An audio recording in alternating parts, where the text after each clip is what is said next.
July 14 world முழுக்க sharks டேன்னு கொண்டாடுறாங்க. ஷார்க்ஸ் இதுங்களை தான் ஓஷனோட மான்ஸ்டர்ஸ்னு சொல்கிறாங்க.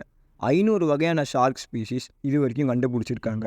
ஷார்க்ஸுக்கெல்லாம் கார்டிலாஜினஸ் ஸ்கெலிட்டன்கிறது இருக்குது. அப்படின்னா ரொம்பவும் ஸ்ட்ராங்காகவும் அதே சமயத்தில் ஃப்ளெக்சிபிளாகவும் இருக்கிற டிஷ்யூஸ். ஃபார் எக்ஸாம்பிள் ஹியூமன்ஸ்க்கெல்லாம் காதுகள்ங்கிறது இருக்குது. அது ரொம்பவும் ஃப்ளெக்சிபிளாகவும் ஸ்ட்ராங்காகவும் இருக்கும். அதே மாதிரி தான் ஷார்க்ஸ் எல்லாம் தன்னோட லைஃப் டைமில் 30,000க்கும் மேற்பட்ட பற்களை லூஸ் பண்ணணும்னு சொல்கிறாங்க. லார்ஜஸ்ட் ஷார்க்னு வேல் ஷார்க்கை சொல்கிறாங்க. ரொம்பவும் டேஞ்சரஸான ஷார்க்குன்னு கிரேட் ஒயிட் ஷார்க்கை சொல்கிறாங்க. செகண்ட் லார்ஜஸ்ட் ஷார்க்குன்னு பேஸ்கிங் ஷார்க்கை சொல்கிறாங்க. இந்த பேஸ்கிங் ஷார்க்கும் வேல் ஷார்க்கும் கடலில் இருக்கிற பிளாங்டனுங்கிற ஒரு வகையான மைக்ரோ ஆர்கானிசத்தை சாப்பிட்டு தான் உயிர் வாழுதுங்க. டைகர் ஷார்க்ஸ் இதுங்களை தான் செகண்ட் மோஸ்ட் டேஞ்சரஸ் ஷார்க்னு சொல்கிறாங்க.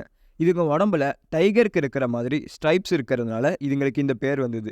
புல் ஷார்க்ஸ் பார்க்குறதுக்கே குண்டாகவும் பெரிய மூக்கோடையும் அன்பிரடிக்டபிள் பிஹேவியராலையும் தான் இதுங்களுக்கு இந்த பேர் வந்தது. பிளாக் டிப் ஷார்க்ஸ் இதுங்களுக்கு ஏன் இந்த பேர் வந்ததுன்னா இதுங்க டார்சல் அண்ட் டெய்லோட எண்டில் பிளாக் கலர் இருக்கிறதுனால. அதே மாதிரி தான் இந்த ஒயிட் டிப் ஷார்க்ஸும்.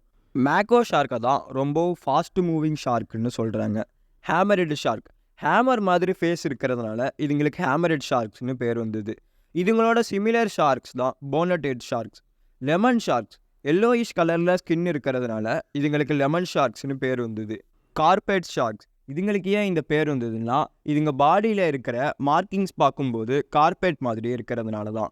கார்பெட் ஷார்க்ஸ்னு எதெல்லாம் சொல்கிறாங்கன்னா whale shark, nurse shark, zebra shark, bamboo shark, ஓபிகாங் இதுங்கெல்லாம் ரொம்பவும் ஜென்டிலாகவும் ஹார்ம்லெஸ்ஸாகவும் பழகக்கூடிய ஷார்க்ஸ்னு சொல்கிறாங்க.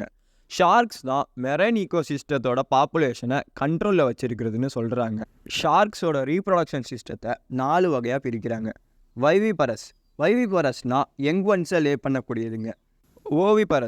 ஓவிபரஸ்னால் எக்ஸை லே பண்ணக்கூடியதுங்க. ஓவோவைபிபரஸ்னால் தன்னோட பாடிக்குள்ளாரியே எக்ஸை இன்குபேட் பண்ணி யங் ஒன்ஸை லே பண்ணக்கூடியதுங்க. ரொம்ப ஒரு ரேரான கேஸ் தான் இந்த பார்த்தனோஜெனிசிஸ். அப்படின்னா ஃபீமேல் ஷார்க்ஸ்லாம் மேல் ஷார்க் இல்லாமல் ப்ரீட் ஆகி எக்லே பண்ணிடுங்க. த்ரெஷர் ஷார்க் இதுங்களுக்கு ஏன் இந்த பேர் வந்ததுன்னா இதுங்களோட டெய்ல் பார்க்குறதுக்கு ரொம்பவும் பெருசாக இருக்கும். 25% ஷார்க் ஸ்பீஷீஸ் அழிஞ்சு போயிடுச்சுன்னு சொல்கிறாங்க.